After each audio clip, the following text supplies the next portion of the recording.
Ауыл партиясы сайлауалды үгіт насихат жұмыстарын Сыр елінде жалғастырды. Кандидаттар Ақжарма ауылына барды.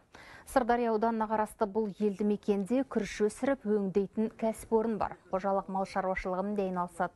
Саяси өкілдері мекеме жұмысымен танысып, қызметкерлерімен әңгімелесті. Партияның тұғырнамасын түсіндірді. Мұнан соң облыс орталығында сайлаушылармен кездесіп, сұрақ-жауап форматында жиналыс өткізді. Сайлауда дауыс берудің маңыздылығы айтылды. Кейін делегация мүшелері қаладағы жеке меншік мектептердің біріне барып, Наурыз мейрамы қарсаңында ұйымдастырылған мерекелік шараға қатысты. Оқушылар дайындаған көрмені тамашалады. Партияның ертеңгі жұмыс сапары Шымкент қаласында өтеді. Елімізді көтеру үшін біз білімімізді көтеруіміз керек.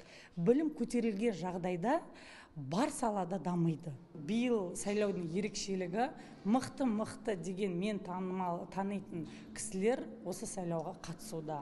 Мен сол кісілерге дауысымды беремін деп айтамын. Сайлау нәтижесінде жазылған бағдарламалары толық орындалса деген ойда.